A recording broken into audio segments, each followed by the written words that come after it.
Buddy, this is Angela Catalessa here. I'm really pleased today to bring you guys Barry Kennedy. Barry is a member of the Polymath Place group. I believe, Barry, you and I first met from some meetups that I was doing in 2020 on Polymathy. Barry was a regular attender of those discussions, and such a cool example of a retired person who is actively exploring and expressing his polymathic nature. So today, the topic of this video is polymathy and retirement, and how polymathic expression can be healthy and wonderful to ensure a rich experience in your retired years. All right, Barry. So first question before we dive in, if you feel comfortable sharing, is how old are you? 79. I'll be 80 in June 8th. I'm a Gemini. Background, particularly your career, like what types of jobs did you have throughout your career? Well, I had many jobs, of course, but I thought the solution to life was to become a monomath. And so when I was 12 years old, I wanted to be a scientist. And I was really interested in science. And I was interested in space program because of Sputnik back in the 60s, when I became in high school. Then I got into, I keep in mind, I was born into a family that wasn't very wealthy. My dad was a construction worker, and he would considered him lower middle class. And so I was limited by the economics of his, but also by their interest. There were no books in my house. And so I was a late learner. I read my first novel, I was in the seventh grade. So, but anyway, I decided to become a scientist. And then I did get a scholarship. I went to Arizona State because I lived in Phoenix. And my father let me use his car to drive to school, and I stayed at home. And I got a degree in electrical engineering. And then I worked for Westinghouse for 3 years in Muncie, Indiana. And then I really got bored with that, designing power transfer. I didn't want to do that. And so nearby, I was working in Muncie, Indiana. Indianapolis was not too far away. And me and some other engineers in the evening, we would go take night courses that were televised from Purdue. And this is back in 65, 66. And so I decided to get a master's degree at Purdue. It's one of the 10 best engineering schools, and then I built up, residential. So I get in as a resident. And so I saved up money. My wife was a school teacher, and so she worked. We saved $7,000, which is a lot of money back in those days. And I signed up for married student courts, and I had already taken a couple of classes. So I got in, and I was going to be an electronic engineer. And I decided, when I got there, I met this guy. He was doing new stuff in power engineering. And the new stuff was using digital computers back in 1967. And he was using computers to simulate a electrical grid, electrical power system. And he and Starr were the originator by name, and he wrote a book on this. So I decided, and he wanted me to go in there. So I decided to go and become a power engineer. I'd already had 3 years experience designing power transformers. And my reasoning was that this combination would give me a lot of credentials. And I was right, because I had so many interviews, I had to drop a lot of them. I went all over the country. And I got a GS-12 offer from Bonneville Power. I also made a plan. One of my engineers was a consultant to Power. One of my teachers, was a consultant to Bonneville Power. They never came and interviewed, but he arranged for an interview, and the head of system planning at Bonneville Power stopped on the way to New York at an IEEE meeting. You familiar with IEEE? Institute of Electrical and Electronic Engineers.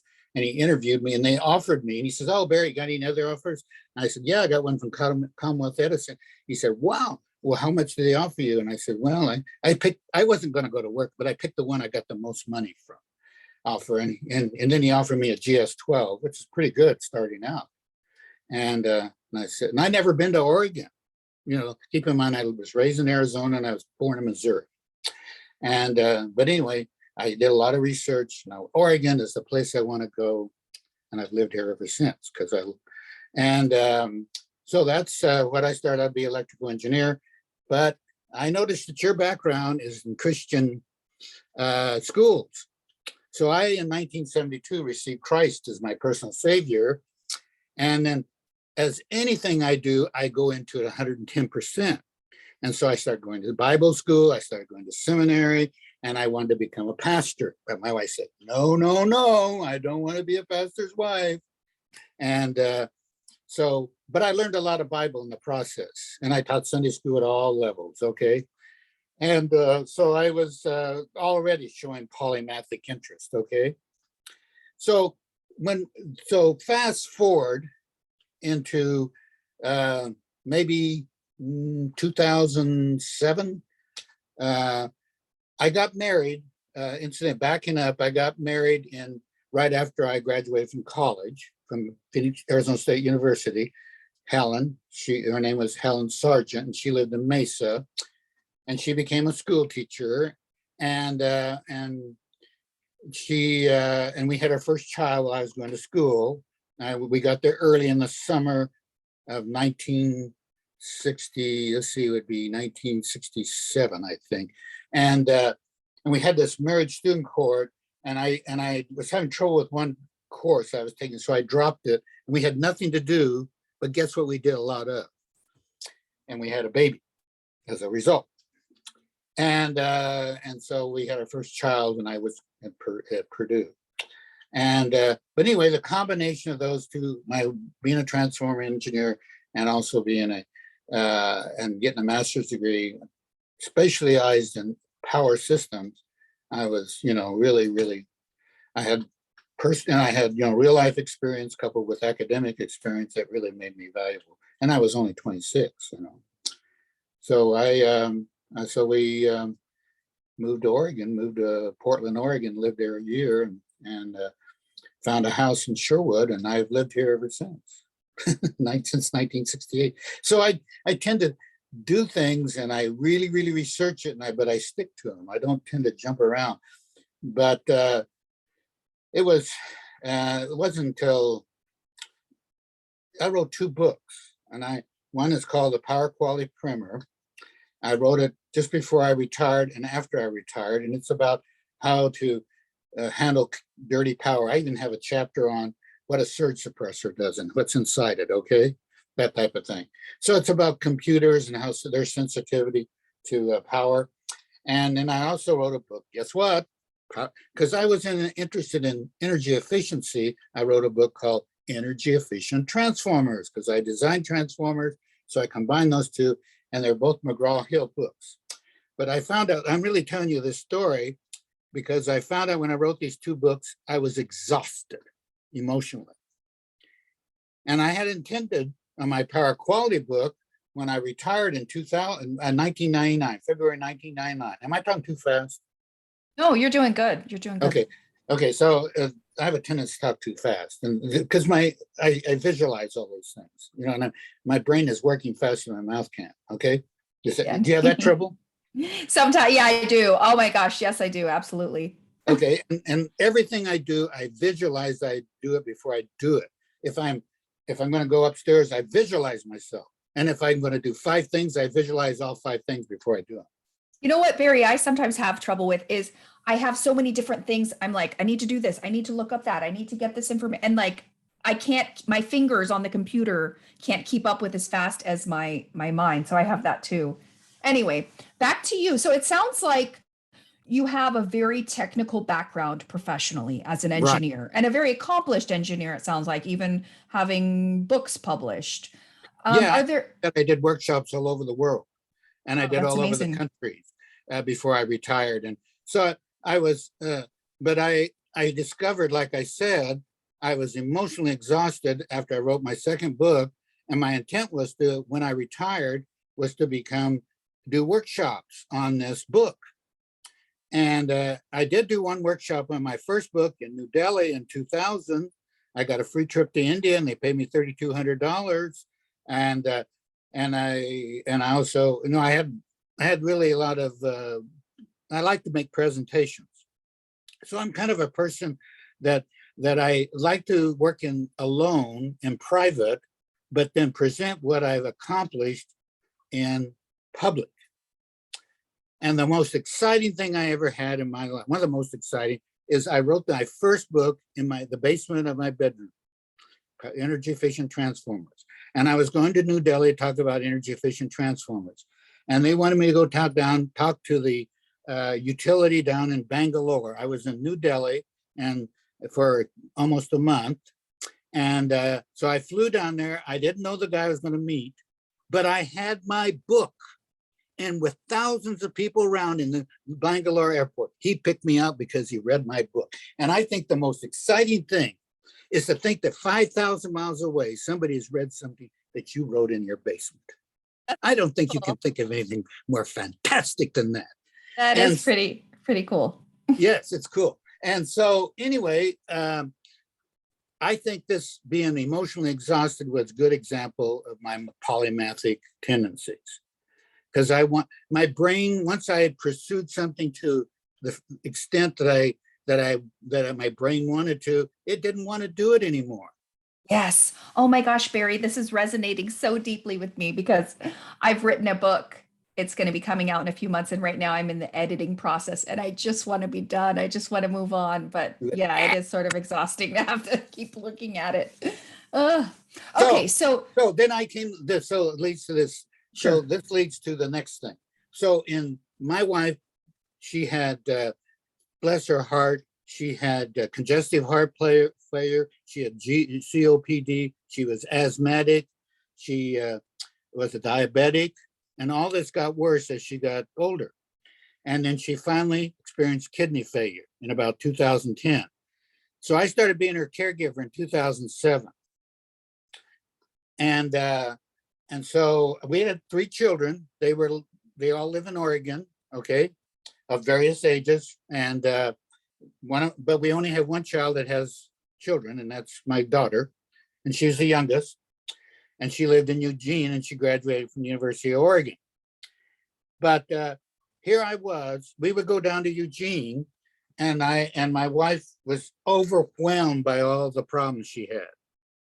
She was on dialysis 3 days a week. Okay. And they would stick a needle in her and she would have to sit there for 3 hours.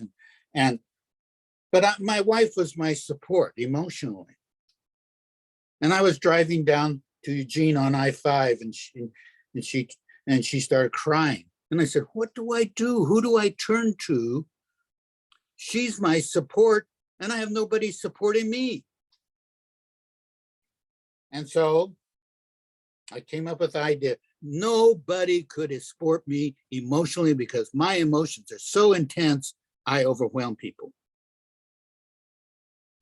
Only me, and so I conclude the only person who can support me emotionally is me. And so I came up with a concept, an idea, because I took a series of tests at a workshop and I said, I'm not people motivated, I'm not fame motivated, I'm not money motivated, I'm motivated by ideas. I have an idea and I'll move heaven and earth to bring that idea to fruition if I believe in it. That was my problem with deciding to become a pastor, which later, I decided not to, and I decided, well, I became a missionary instead. I went to Jamaica, I went to Guatemala as a missionary engineer. I found out their organization. So I carried that thing to its ultimate fruition. Oh, that's cool that you combined your passions together. That's what polymathic. I started doing. Yeah, polymathic. I start combining. And so this is the ultimate thing I did. And so what I decided to do, because I was dealing with emotions all the time, and then I read a book by Drabonsky. You ever read Drabonsky?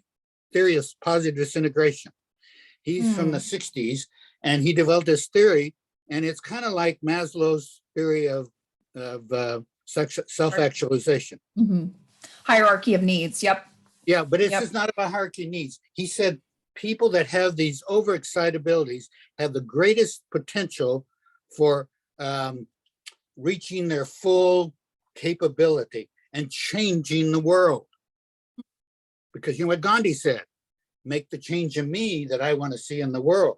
Yep. Okay. Yep. So anyway, he came up with this positive disintegration idea, and he worked with a lot of gifted children and adults, kind of like you remember a guy named Terman, and they call him his termites. That's another. That's he did a lot of studies back in the 60s about gifted people. Okay, high IQ mainly people.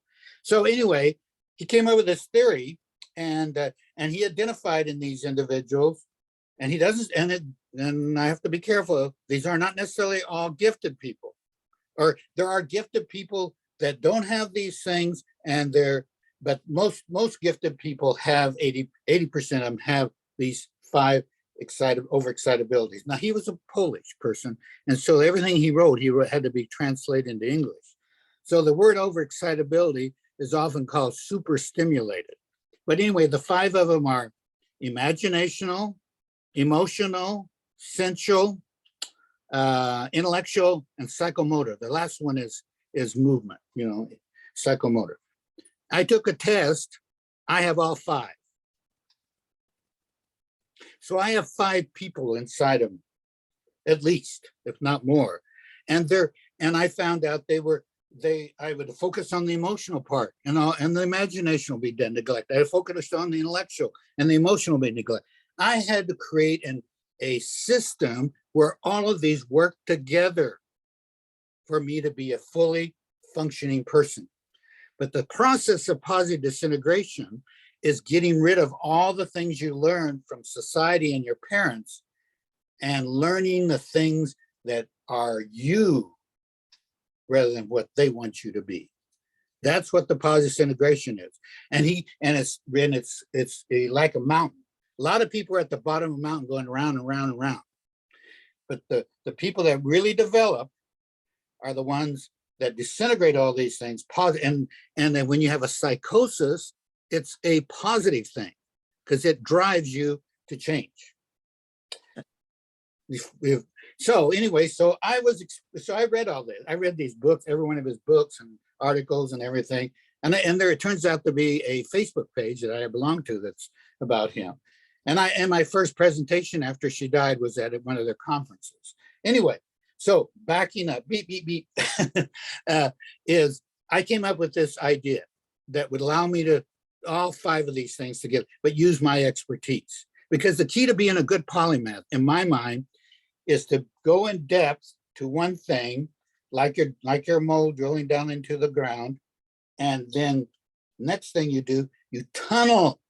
You don't go back up to the earth and start again. You tunnel. There's not enough life to learn everything in that full depth. So you take what you learn from the depth and go and you tunnel on. And this is a mental way you do it. And so the way I did this, I took a power system like the Bonneville power. You live in Virginia, and you have this great senator mansion that's causing a lot of problems. And in fact, the coal miners are mad at him, Anyway, so the reason I was in Virginia, Bonneville sent me there for 6 months to learn about how the government works or doesn't work. And I worked for about 6 different government agencies in 6 months. Typical polymath. And then this is my decision. I'd have to call them and say, hey, I'm free labor. I'd like to work for the Atomic Energy Commission. Oh, okay, Barry, come on over. And I did work for them. And I worked for all kinds of ones. Anyway, backing up to my power system idea. So I came up with the idea, a dam has the water behind the dam. And in the case of Bonneville Power, they were formed by the FDR administration during the Depression to help people get back to work. And in the 30s, okay, along with the Tennessee Valley Authority. And its main purpose was to use the power from the Columbia River generated by these hydroelectric plants and sell it to the growing loads in the Pacific Northwest. And incidentally, California gets a lot of our power now. So they were created to do this, but they don't build dams. They don't build generators. They only transmit it. So they're a wholesaler of electrical energy. Okay, so you have a dam, it has the water behind the dam, it's potential energy. Do you have any kind of you have a little bit of science background, don't you? Little Not really. bit. Okay. But so the things I'm talking about, eh, yeah, you're more from a psychological background, right? What is your bachelor's in? I double majored in communication and psychology for my undergrad. I've got a master's in communication management, which is kind of a management degree, and then I have a Okay. doctorate in education. Okay. So I don't have any science degrees. What kind of psychology are you into? It was just a general I love human psychology, and there is a science to that for sure. I mean, and also, Are you a Jungian type psychologist or no? Are you a behaviorist? Are you of a positive psychology kind of gal, you like okay? the You're into positive side of human potential and the human oh, potential movement, that sort of thing. so Yeah. have you read some of the books that like Fredrickson wrote? You ever read her about What how was the name of her book? it was I don't want to get her confused with Barnett.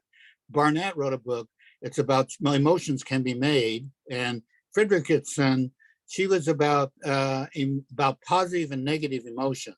It takes three positive emotional experience to overcome a negative one. Yep. And she you familiar with that? Yes, I have heard of that. Yep. Yes. And so if you have a real negative one, you got to go out and do some positive things to overcome. And it's a spiral. It's a spiral. And if you get into a negative thing, it spirals down to depression. And if you're trying to do positive things, it spirals up to joy. And but it has to be and it's interesting. Barnett wrote a book called Your Emotions Can Be Made, and so you construct your own emotions. Her theory is emotions are not a place in the brain, they are a pattern of the circuitry in the brain, and they're no different than thoughts. Thoughts are a pattern in the brain, and so emotions are and what may be anger to one person may not be anger to another. And so so she found out that if by looking at fMRI scans, that they could identify the certain kinds of pattern in the brain associated with different emotions. Anyway, so I'm talking about emotions because in my model, we have the water, and the water is potential energy, and it drops down in a penstock, and there's a gate that opens and closes, turns a turbine, converts that water energy into electrical energy, which is it's the concept of the laws of thermodynamics, which is the third law. I think it's the second law is you cannot create energy, you can only convert it, right? You know about that. Yeah. Okay. Yeah, you can't just create nor destroy energy. Right. Yeah. Okay. And so it converts electrical energy converts this water or mechanical energy into electrical. Then it's transmitted to you and me and all over the grid. And then it feeds your air conditioning, your computer, your whatever you want, or your lights, whatever, okay? And those are called electrical loads. You're familiar with that term? Okay. So I said, okay, I'm a power system. My emotions are the water behind the dam. My thoughts are the electricity from the generator.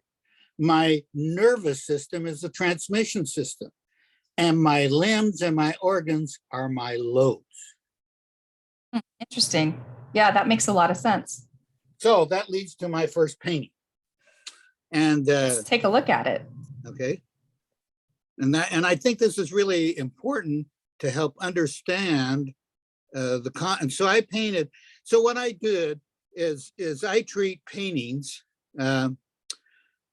So being an engineer background, whenever we design something, we would do a blueprint, and we would do specifications, and we would develop an operating manual, and then we write reports on what we found using these principles. Okay, so I see my paintings as blueprints for improving the efficiency and effectiveness of my power system.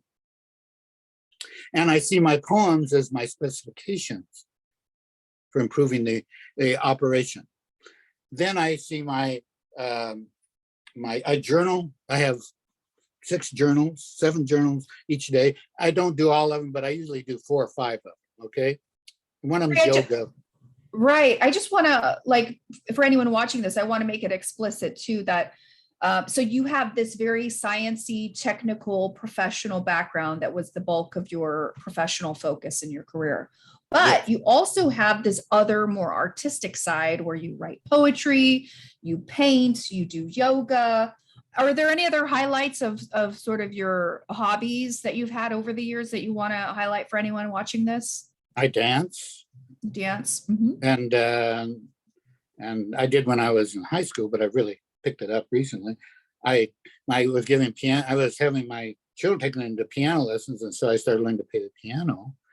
And so I have 2 pianos in the house. They're Yamaha electronic pianos.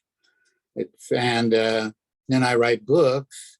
I write. I'm Books. Yep. also I'm a freelance writer. So, but I'll get into that story. So my idea was originally to promote these books that I'd written, and and so I set up a goal every day. I'll contact so many magazines to promote my books. And one of the magazines, it's a 100-year-old magazine, no longer exists now, is Electrical World. And it was all about electricity, way back 100 years, over 100 years ago. And I said, would you promote my book? And he said, well, why don't you write an article? And I wrote an article about my book. And she said, well, you did a pretty good job. Why don't you be a contributing editor with the magazine? And so I became a contributing editor, and I wrote several articles in the magazine once a month. But I was always okay if it was an idea I had, but I didn't like her ideas. So I said, I'm retired. I don't have to put up with this. So I quit. And but I did write for other magazines, like I wrote for Marriage Partnership. I wrote, Why Can't My Wife Lose Weight? And it was supposed to be romancing your wife in romancing according to Jesus, which is kind of strange. But there's a lot of romance in the Bible, Song of Solomon, that type of thing, but I never got very far with that idea. It's pretty wild. But I've written several articles for magazines like Focus, which is a renewable energy, one that's still being used a lot back. I almost wrote 20 years, integrating wind power. Okay, I wrote that article. So anyway, I wrote for Oregon Coast magazine. I was really interested in whales, so I found out they did a lot of murals on the Oregon coast, and I call whale wall watching.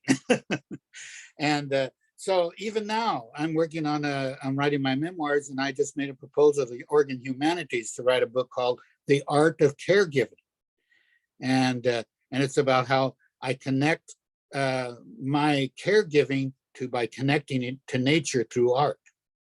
So anyway, getting back to my original thoughts about this power system. So I did this right here, and I did this painting, and it's got a generator. This is Bonneville Dam. You can see on the far right. That's Mount Hood at the top, and off in the distance is the ocean, and then that house up on the left is my house in Sherwood, and I put in a transmission line. Then I have myself doing yoga on the right, and there is me with my nervous system exposed. And on the left is my 2 grandchildren and the apple tree in my backyard. Okay. So I got a lot of things going on in this painting. So I wrote a poem about that. Okay. Okay, let's hear it. So this poem is based on a song, which anyway, it's called "Flow On, Barry, Flow On," and it brings in Dravinsky's theory positive, and it has a polymathic tone to it. It says, "Flow on, Barry, flow on. Flow on, Barry, flow on. Your power makes me strong. Flow on, Barry, flow on. Flow on, Barry, flow on. Your power makes me strong. So flow on, Barry, flow on. When your floodgates I let my wife control, when she left, you did overflow. I could not control your raging flow. Flow on, Barry, flow on. Other people drained your power from you. Parents, peers, and preachers too. Pedagogues, professionals, and partners too. Flow on, Barry, flow on. Gabonsky's vision would not let me rest. A better me he saw growing in my chest. He identified my oversight abilities, and I did the rest. Flow on, Barry, flow on. It's on your banks I fought many a fight. I would lay in bed almost every night. I saw my wife's death, but never in fright. Flow on, Barry, flow on. At Bonneville Power, I saw power system deficiencies, told utilities how to improve their system efficiencies. Now I create ways to use my potential energies. Flow on, Barry, flow on. Now your floodgates I let God control, that he may create in me who I want to flow. Like a sun, caring and calm, I wish to grow. So flow on, Barry, flow on. Many mighty men tried to get me to conform, but with a renewed mind, I will transform my overexcited abilities into creative outlets I perform. So flow on, Barry, flow on. That's beautiful. I love that. So it's a poem that tells me how to make this transition from just being an engineer to being taking into account all these aspects of myself. And so I decided back when I started caregiving for her, and I would go to the dialysis center, and you got to keep in mind I'm very sensitive, and I'm with my wife, and I'm extremely tense, and they had all these smokers around the dialysis center. Many of them were on dialysis, and I had to go through those, and she was in a wheelchair, and I would push her. I'm going to go back on to Sure. how do I go? Do I get out of this? There we go. There we go. And so I would push her down into the dialysis center. There were 75 people in this dialysis center, and it was locked. You had to go through a security guard. And these people were smoking, and she was on oxygen. Okay. And I said, please don't smoke while and I had to go by them. And there's a law against smokers being next to the door. They're not supposed to be next to the door, but they put a ashtray right next to the door. So I complained to the head nurse. She said, it's not my problem what goes on outside the dialysis center. I said, you mean if somebody was dying out there on the pavement, you just say, nah, it's not my problem. And she didn't like that. So that was the very day we went in, and I was in a fight about this all along. So I came up with an idea, and she didn't like this idea. I called they rented this dialysis center from they provided the building. They didn't own the building. They rented. And so I called the landlord, and he or she wrote a letter to her to clean this up, and they kicked us out of the dialysis center because I was stirring things up too much. Oh. And but I was very angry, and so they set me up. The final day that I was there, I pulled in the parking lot, and there's this woman smoking right there, and I said, "Would you please go out of the way?" And she said, "No, I'm the darling of the dialysis center. If you tango with me, you've tangled with the wrong person." And that's when they kicked me out. But praise God, they moved us to a better dialysis center that was close to a park, and it only had 15 people. Much better. And they didn't let people smoke, okay, at the outside. So what was the thing that was good for me is I would go to this dialysis center, and I would absorb all the emotions because I'm an empathic person. Do you believe in empaths? Oh, definitely. Mm-hmm. Yeah. Okay. And so I found I was an empath. There's another woman that wrote a book called Highly Sensitive People. Elaine Aron, you ever read her? I'm familiar with that book. Yep. There's a test in there, and I took the test. I'm off scale. I have all of them. Okay. I'm highly sensitive, which is considered a non-male thing, Most men don't admit it, okay? Even though it's 50-50. There's actually, the belief is there's 20% are highly sensitive. 20%.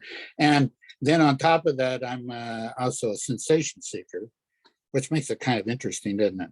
I go seek adventure and then I get overstimulated, and I have to, do you have that problem? I really like adventure too. Like that's one of the ways that my polymathy has shown, Yeah, or you my said you, polymathic yeah. exploration is I've tried bungee jumping and Mhm. skydiving and all those types of things because I want to have the full human experience. So yeah, adventure seeking, especially in my 20s, I did a lot of that just to You're an explore. ENTJ, aren't you? I am E. S? Yeah, sometimes I've gotten N, but I usually get STJ. ESTJ is mine. Yeah. But you're pretty close. You know what an ENTJ is, don't you? Yeah. They're, they're the leader. They want to lead. Yeah. Hell or high water. They cannot be in a group without being a leader. They're called the pioneer, the executive. I think you're more Yeah. that. Okay. I would say, Yeah. I would I say, what do you think?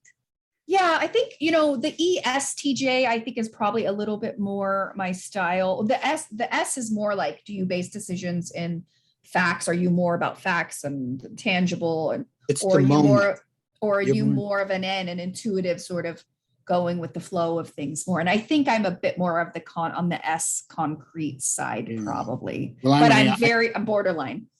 well, when I, back in, back when I was going through a career adjustment back in the 80s, I went to this one guy and he gave me a test.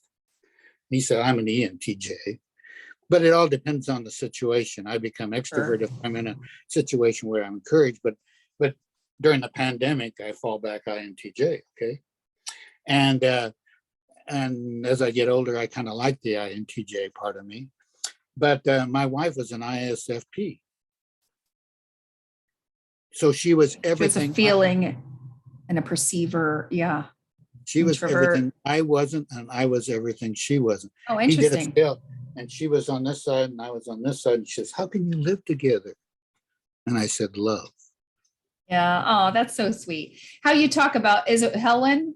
Yes. Helen is so sweet. So Barry, back to sort of the retirement now. So that's sort of like you've given some background on your life up until now, some major highlights of your human experience up until now. Let's focus a little bit more now on your current life and retired life. Can you talk a little bit more about how your polymathy shows up? We've talked a bit about yoga, painting, poetry, dance. Are there any other things you're exploring, or like how's retired life treating you?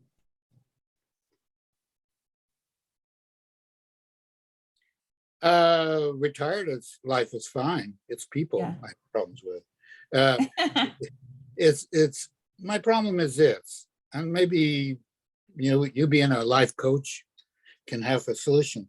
I get into something and I get into it very well, and I'm very, there's another personality test called the ocean openness. You familiar with this? The ocean, the O. One is for extroversion, introversion. One's and the letters OCEAN spell out, and it's see, the Myers-Briggs is not really scientifically believed in. It's more something that Young and Myers that they developed, and but the what they call the Big Five. Yeah, sure. Yep. The big five. Yep. Well, I'm big on. Conscientiousness, I'm high on openness. openness, Mhm. low on neuroticism, kind of balanced Introversion. introversion. What is the other one? Starts with an A. Let me Google it. Big five.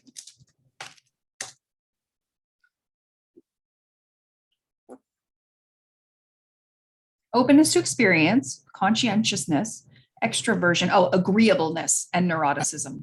I'm very agreeable. I mean, I like to agree with people. I don't like conflict, but I do get in conflict because I'm moved by ideas, and my ideas don't take an always account of the emotional content of other people. Okay. So, but anyway, getting back to your question, that I have found that really when I'm push comes to shove, and I have no choice, I go to polymathy. Yeah, I know you're very passionate about polymathy. And so I want to hone in on this a little bit more in your retirement is because my guess, and to me, this is just common sense, is if all a person ever had was this narrow career and they didn't have hobbies and they didn't have multiple other interests, they just had the one career and then they retire, well, who are they and what are they doing and what brings them joy? Because they didn't develop those things during their career span. And so one of the things I'm wondering, is could having a polymathic part to your personhood while you work, and also especially then once you're retired, could it be one of the things that helps you still live a good and rich life? And I think, Barry, you're an example of somebody who has maintained polymathic exploration, even into your 70s now and almost 80s. And I'm curious, like, how does your polymathy impact your wellness, your ability to deal with the grief or change or disruption? How has polymathy helped you adjust to life as a retired person? I don't think it's so much adjustment. I think it's survival. I think it makes a difference between and dying early, living long. I think the key to living a long, healthy life is polymathy. I think the key to being well is polymathy. And I did a lot of research on old people, aging, and one of the big things they push is what they call plasticity of the brain. Right. It used to be thought the brain was always, it was rigid, but now plastic. And the key to plasticity is new things, learning new things. And so I've discovered this, and I believe this with my whole heart, since I started consciously pursuing polymathic and did not restrict myself so I could fit in, that my brain has gotten better, healthier, and my thoughts come, and it's because I understand how I work and I don't try to force myself. And the problem is, and that gets back to this positive disintegration, I've really experienced it from the very day. And I could go back to this painting right here. I did a painting during the pandemic, I think it was last year, and I was doing yoga. And my problem has always been, including my parents, I was number 7 in a class of 765 in high school. And my parents said, Barry, you're doing too much studying. You need to socialize more. Then at the same time, I was a late comer. I started getting interested in girls. So the combination of my parents telling me and my interest in girls, so I dropped from 7 to 35 by my senior year. And it's because I found I just cannot socialize and actualize at the same time. I have to balance these two. And the problem is being an empath, that if you socialize too much, you bring to your private life the thoughts and emotions that you were dealing with. And it's almost like an afterburner or something. It's like an echo. It just keeps coming at you. And then I couple that with analytical. I said, well, why are they acting that way? Well, I mean, I will go into a room and I'll see 5 people and I'm absorbing all these emotions and I'm trying to figure out and it's a waste of my time. It's a waste of my energy because I can't do anything for them. But I have this. So this is what I've learned is I was absorbing and understanding. I had all this super high sensitive, and it would carry on into my more private life, and it would impede my ability to be creative. So this is why I picked up yoga. Is I've discovered that our emotions are contained in our body just as much as they are in our heads. And then I also discovered that the gut has a second brain. It's called the mini brain. Yeah. And the heart gives out more electromagnetic field than the brain does. They did an experiment on the brain and they put a helmet around it on a guy and they measure the electric field, and they of course have now with MRI scan, this is before even fMRI, they can determine the signature of the electromagnetic field. And there's a particular signature, like if I move my finger like this, and then the signature of the magnetic field, that's a finger movement. They can measure that before the finger moves. Okay. That's so cool. That is phenomenal. I think that's exciting. And so I did a lot of research, and I think I don't have proof of this, but I believe I did a presentation on this, but I believe I'm what you call a super ager. And so a super ager is a study they did that a woman, her name is Rogowski, she's did them at the Northwestern University, and she has all these people, and they're in their 80s and 90s, and they have brains of 50-year-olds. Okay. And then they found these people when they, is this interesting to you? Okay. Because I can go off on, I told you. And, anyway, they found these people, they did autopsies on them after they died. And they found their anterior cingulate cortex was bigger than other people's. This is where you regulate emotions. It's inside the brain. And they had what they call more of these von economal neurons, which are big. They're the biggest neurons in the brain. They're like strings like this. And it was found in the 1800s by a guy named von Economo. He's a German. And they also have felt that these are called mirror neurons. And you know about the experiment what they did in Italy back in 1996, and they found they were doing on monkeys. You remember that one, don't you? Where they found these mirror neurons, right? Yeah. Yeah. Okay. That's where they were doing fMRI scans on a monkey, and this guy picked up a nut, and the monkey's brain looked like he was eating a nut, right? It's so when I look at you and you're doing something, I feel it, I experience it just as much as if I did it. Okay. That's mirror neuron. But there's a next level.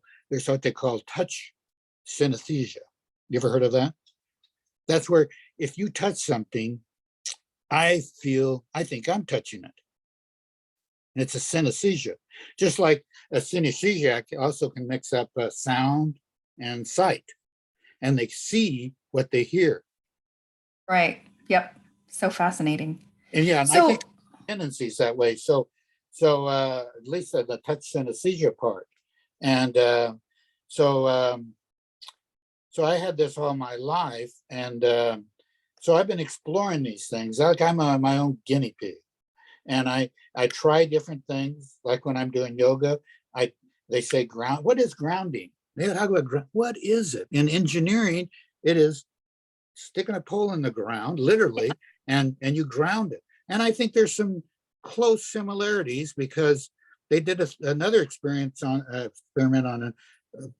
place up in Alaska, in the Antarctic, and they found these people grounded. They literally grounded their feet, and they were calmer. Yeah, I've heard about like even like grounding our own bodies, like walking barefoot on the earth or something can help like with the energy that we possess. So Barry, one other question I want to ask. So it sounds like you believe your polymathy has enriched your life, whether it was before retirement or even now after or during retirement.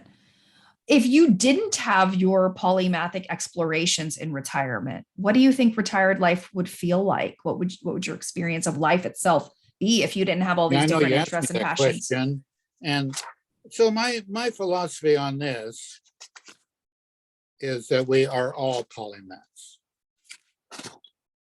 Okay, my philosophy is that our society and the Industrial Revolution has forced us to be something we're really not. Right. And there's a TED Talk on Richardson.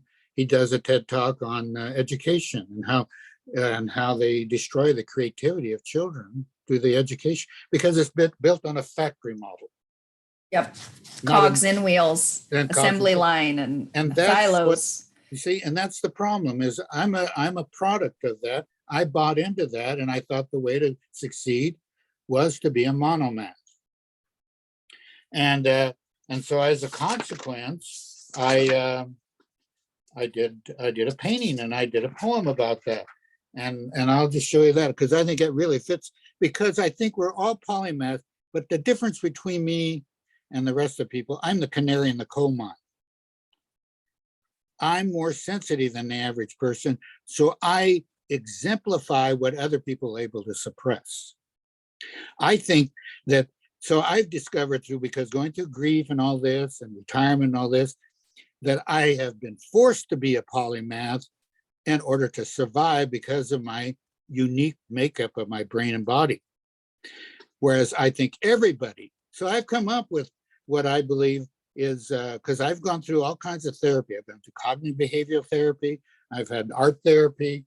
You did it right after I had the grieving situation with my wife dying, and she died up here and upstairs in her bedroom, in our bedroom.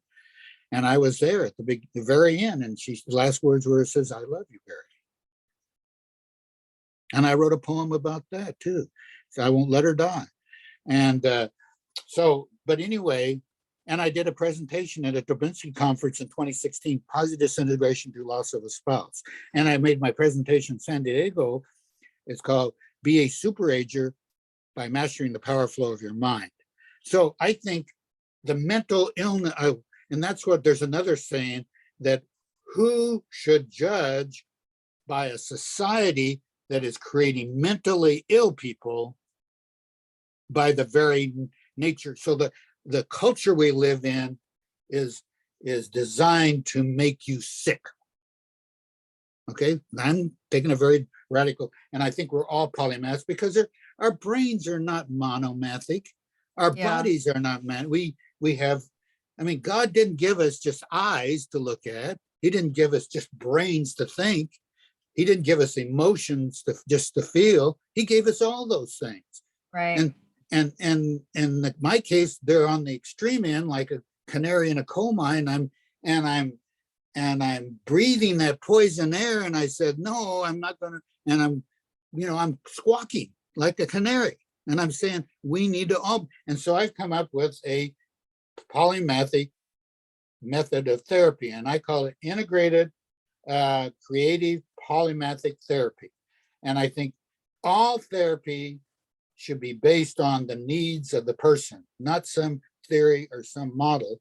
And each person should be encouraged, like a coach, to find out what is their particular what is their particular interest, but they should be encouraged to do all these things. But the problem is there's not enough time in the day to do them all. That is a practical challenge. And the key to that is connection, synthesizing. So I sent to the Polymath Place an article called Polymath Mindset, and the key to it is synthesizing.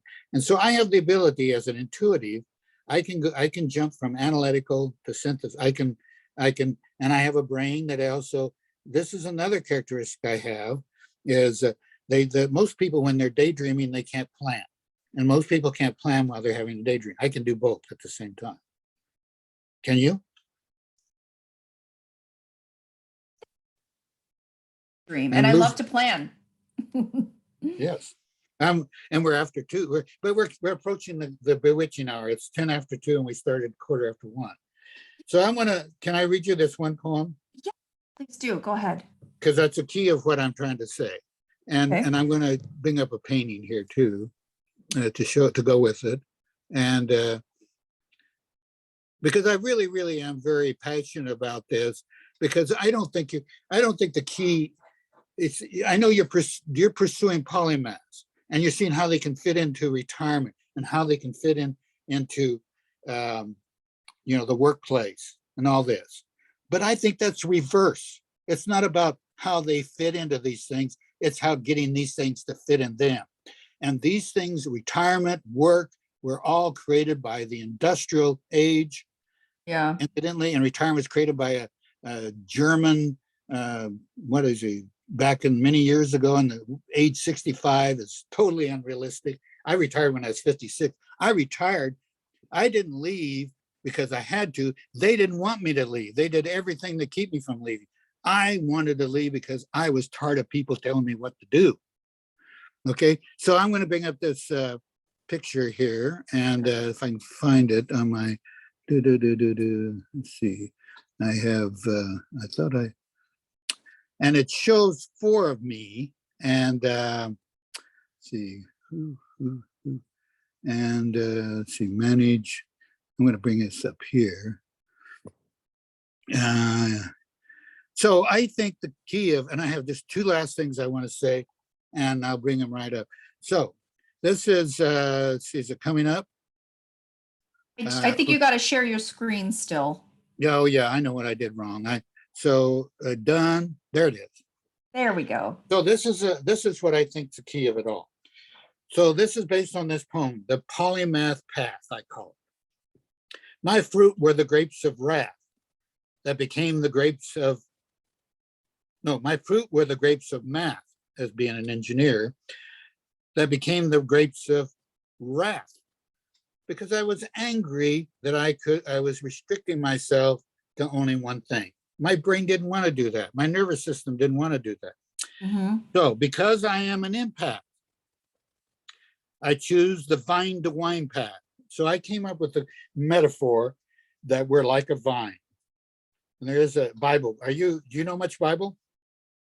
I know some. Mm-hmm. You know John 15:5? I don't have it memorized. But... Jesus says, I'm the vine, my father's a vine dresser, you're the vine, and I prune you that you might bear more fruit. So I think there's whether you believe the Bible or not, I think there's a principle here that we are like a vine, and that when circumstances comes and we're pruned, that if we respond properly, we can bear more fruit than if we weren't pruned. So that's what they do in the orchard. So, in the vineyard. So it says, because I'm an empath, I choose the vine to wine path, who has the grapes of a polymath. Now, my concept of the vine to wine path is you go through a process of fermentation, which is a metaphor for meditation. And then you transform your ideas, your thoughts, and your emotions into something that is useful and something that's beautiful, like wine and a character. But the problem is society does this. Rather than the vine to dine path, who has the grapes of a monomath. I am really taking that I think monomathic is maybe necessary in the past industrial age, but now that we're in the postmodern age, I think it's dead. Robots can be monomaths, quite frankly, and we need and Google, they hire mainly polymaths. Okay, exactly. Yep. So when I wrote my first two books, getting back to what I said, I was doing it as a monomath, and I was going to the dining room in the winery. I was regurgitating what I ate before.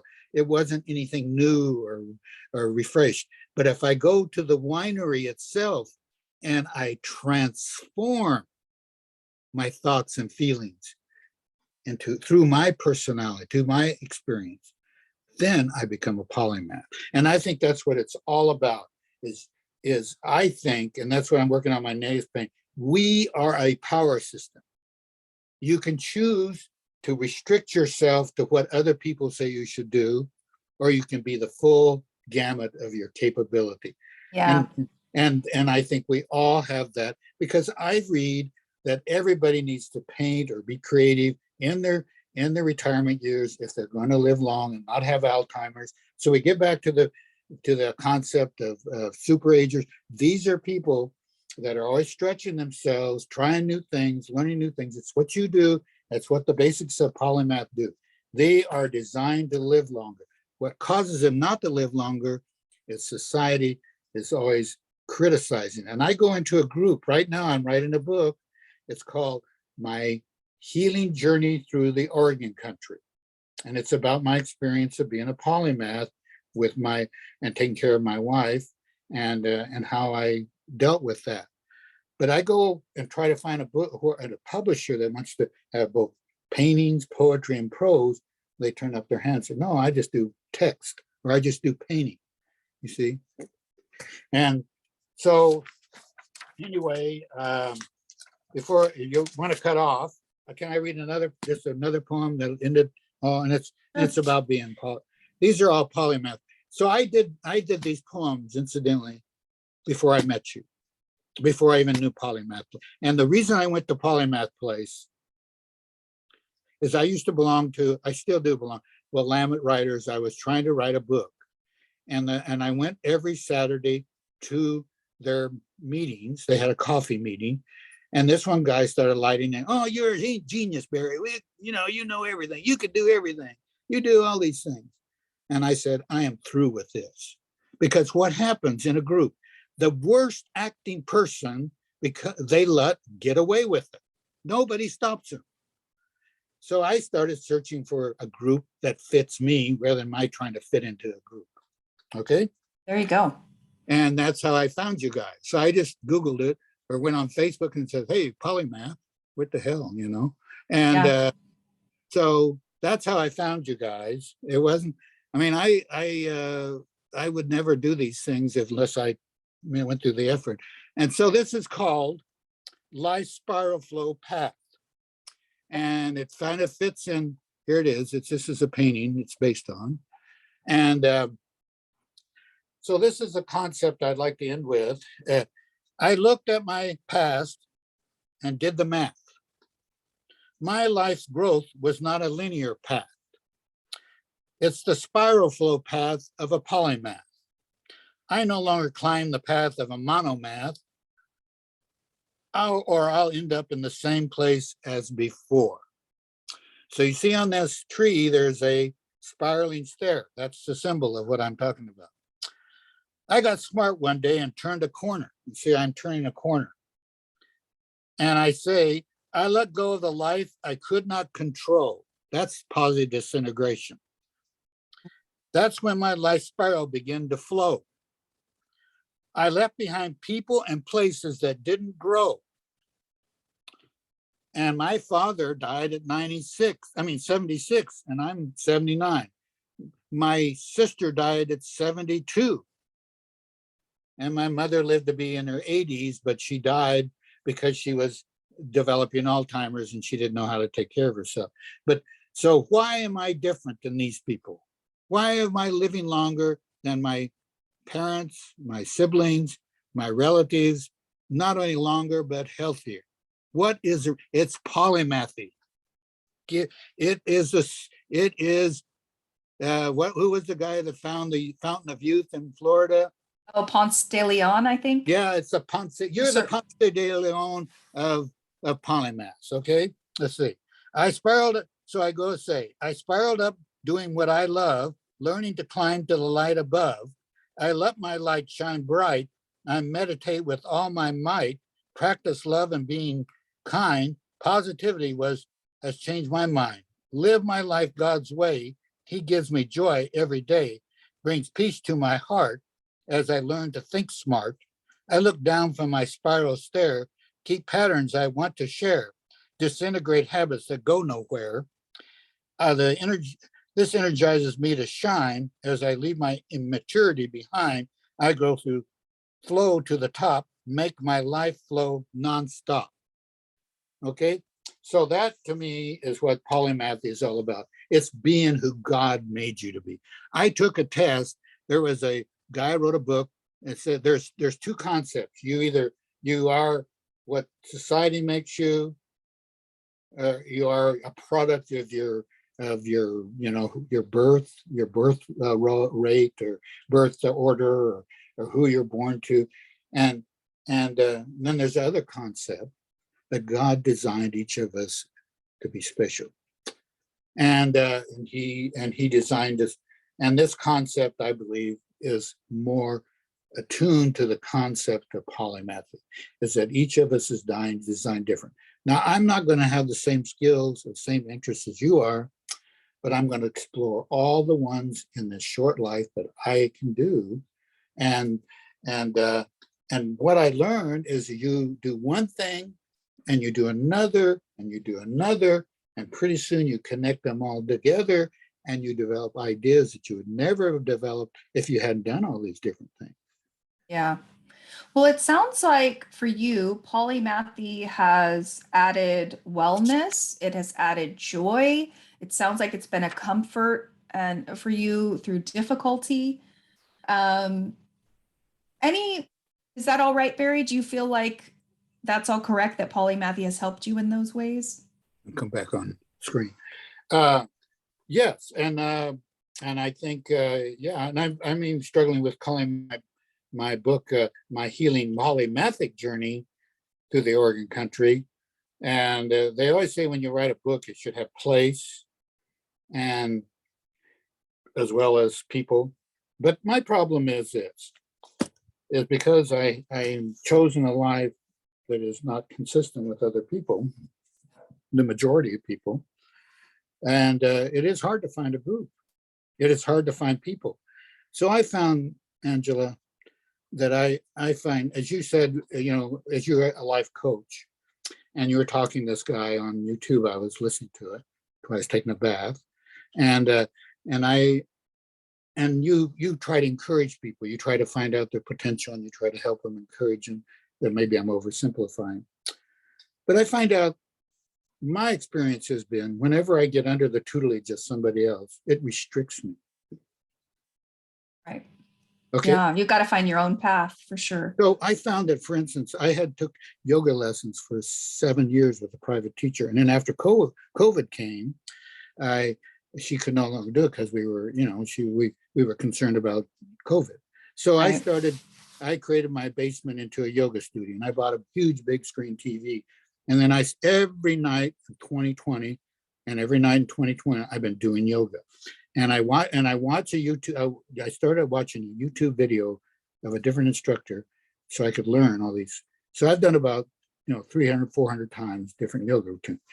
But I found out what it does, and this is what my yoga instructor encouraged me to do. And this is because yoga is like the computer is used to simulate a power system, like I was saying, so you could try different things. The yoga mat is a computer program. It simulates life. And what I learned on the yoga mat, I can take into real life. So the concept I learned from this is I started doing this just a few days ago, maybe a week ago. I took out the voice of the instructor. And then I took out and then I just looked at her or him. Usually it's a woman because most men, yoga is sometimes thought to be a gay thing. Did you know that? and So silly. But then I have this ocean scene that I picked out of an app called Calm. Have you heard of it? Yeah. And I have, and it has one with the sun setting or rising and gentle waves. And I have to have it just right. Okay. And I time my breathing to the movement and sound of the waves. And then I look at the sun reflected on the white light reflected on the waves. And then look, but if I look at the instructor, this would divide me. I would hear the instructor. So I took it all out. And because I've done it so much time, then I would create a move on my own. And I'm more grounded, I'm more calm. Made your own way of, yeah. I found out that if I connect to nature to nurture me, so I have this saying, I've decided, and it's in Philippians, if you go in the Bible, it's God's, and it's in Romans 2, God, there's no excuse for not knowing God because it's exhibited in his creation. So God's nature is in his nature. You meditate on God's nature and his nature, and you experience the peace that passes all understanding. So if I like people, I'm not saying, but when it comes to, we all need to spend time alone with nature and connect our nature to God's nature and his nature. It's kind of like transcendentalism, or that Thoreau and Emerson taught. But I don't take it to that level. You've read Walden Pond? Okay. So it's a similar idea. It's this being alone with nature rejuvenates you, and you can, and then because human nature connects to God's nature in nature. For sure. All right. Well, my last question, Barry, just as a final thought is, you're this great example of someone who's found your own way and found your passions and things that keep you vibrant and keep you moving and keep you enjoying life, even as you approach your 80s. And I'm curious what recommendations you have for other people who may be retired and how they can use polymathic exploration to help them live vibrantly and maybe even longer, as you've said. Any final words of advice or tips or wisdom you'd like to share? Well, the big thing about aging is loss. And Eric Erikson wrote a treatise. He was a famous psychologist. You probably know all about him. Yep. Mm-hmm. What was the eighth stage of development? Don't know offhand. Tell Well, me. the eighth stage of development is you choose, this is the latter life of the development, you choose either despair or integrity. Sound familiar? Yeah, I wrote about that in my dissertation, his stages. And so, yeah, and so this is my last, and this is another painting that I did, and that shows basically your decision to choose. And I hope it comes up. Is it coming up? No. And see, share. Did I do it right? I can't. I think you. I can't see it just yet. Okay, well, just a second. Here it is. Done. There it is. Okay, so There we go. this is a particular. Incidentally, what you see above the sign there, those are electrical generators, and you can. So I use that to show that you either can make a decision, and that's where it comes in with Eric Erikson, and this is a real life thing that you can decide to create or conform. And so create or conform is really integrity versus despair. If you decide to conform, it's despair, because that's the general feeling in our world. You're old, you're no use anymore, you're no good, you're going to die pretty soon, live with it. And then they feed you drugs. That's what happened to my dad. He was addicted to Percodan before he died, and because he relied on drugs too much. Or you can decide to the hell with that and create, and you can be the person on the left, vibrant, alive to the very end. Yeah, Because as long writing as your you're own story. writing your own story, crossing your own time. So that's the decision we all have to make. And integrity is, by definition, is being yourself, being authentic. Yeah, for sure. And that's what the world does not want you to do. They want you to be like them or like some, and it's all of what group do you belong, what tribe you're in. In group, out group. Yes, Yeah. that's the cycle. So it's a decision, and that's what we need to do, is be advocates of being our own person. And the thing that I also want to leave you with is I believe there's a war going on, and it's in our politics, it's everywhere. It's a war between the empaths and the psychopaths, and the psychopaths are running the world. And the empaths are warning people, if you don't get off the psychopath path, you're going to destroy the environment and all of us. So and that is, to me, is a spiritual as well as political.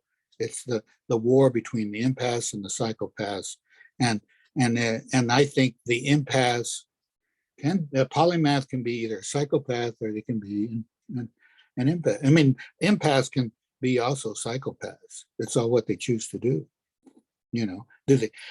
Empaths have the ability to read other people's emotions. It's a matter of whether they're going to use that against other people or with it for other people. Yeah, I think one of the things that tends to be associated with being polymathic, and not always, but because a polymathic person has had more broad experiences, they tend to be more open-minded, is that they tend to be able to understand somebody else's perspective a little bit better and to be able to connect to them. So I would think by having polymathic exposure, that may go hand in hand with being more empathetic. And this has not been studied. I'm not citing any studies to prove it, but just intuitively or just with common sense, it does make logical sense to me that being polymathic would lend itself to being more empathetic, as opposed to I'm a kind of a monomath, as you say,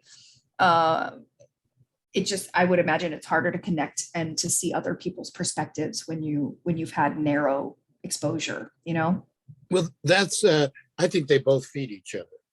I think empathy feeds polymathy, and polymathy, and they feed their, and just, that's the other thing I'm really learning in all my reading is the more things you do, the more you flow from one to the other, they feed each other.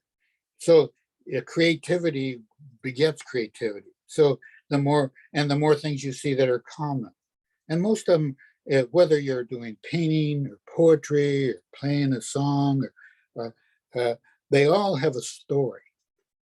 They're all stories, and they're all people's reaction to their environment and other people. They all have that in common. And so the more you have, and the greater and the more ability you have, the more people you can communicate to. As you realize, when I was in Toastmasters for 50 years, and I did professional speaking. I even tried to create a club called Pro Masters for professional speakers, and and I took a class in communications, so and I my best any test I take, verbal skills are way off on mine. Okay, and so I read, books, too many books, and they're my best friend. But I'm saying that when you communicate to people, the more methods you use, the mediums. Some people are more visual, some people are more auditory, some people are more logical, some people are more emotional. But if you do all these things, you're going to hit more people, I think. Yeah, for And sure. and I think that's where a polymath comes in. And the fact is, a fantastic thing. We have all this technology. When I wrote my first book, I had to go to the library to do my research. And now I can just go into my bedroom and I can go on the internet. And it's a polymath paradise we live in. So Okay. true. And but you got to be, the thing I found out, as soon as you go out into the public, they want to use you. They want to do four things. They want to use, abuse, diffuse, or confuse. And because they feel intimidated by polymathy, because we become very tribal. But it's no longer tribes you're born into, it's tribes you believe into. It's Yes. religion or politics. And so we become more tribal. And so that's where Blavatsky's theory comes in. The people that really grow and change are the people that shed that and become who they are. And they're the ones that live the longest. There is one person called Peace Pilgrim. You ever read about her? And she was a good example of positive disintegration. Eleanor Roosevelt was another good example. Dag Hammarskjöld, he used to be the secretary of the UN. He was a good example. And I think if you look at people that have positively disintegrated, often they are polymaths. Barry, well, thank you for all your insights. You said so many thoughtful things and so many, I mean, you've been, like I said, a really good example of someone who has thrived in retirement. You've stayed vibrant and alive and exploring, your potential and your interests and your passions and what makes you feel good. So thank you for being a good example of a polymathic person in retirement, for sharing all your wisdom with Well, us thank you for today. asking me. And I'm excited about that you guys at Polymath Place are going to start helping us writers find an agent, and I really need that right now. But I'm looking at I'm working on my book I just told you about, and most people in today's world, you have to be an expert to get published, which works against you being polymath. And Right. so I chose to write about myself, which is, I'm an expert of myself, Yeah, and you are the expert of yourself. and so I get around that. But it allows me to dabble in all these many different things I dabble in. But not only dabble in, what the latest, and before we leave, the latest thing is what they call portal, PORTL learning. And it's polymathic learning. And one of my pains is you jump into portal and you become an expert in that subject.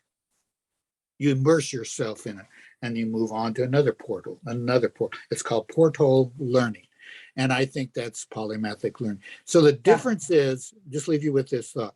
When I was younger, under pressure, I would choose to dabble in this and dabble in that. But now, as I'm in close to 80s, I have the opportunity to become expert in each one of these things I've done and connect them all together, and that's, to me, is fantastic. I wish I had Yeah, another board.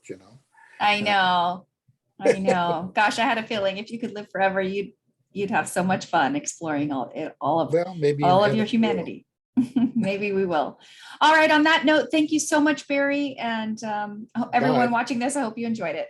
Bye. Yeah, thank you. Bye.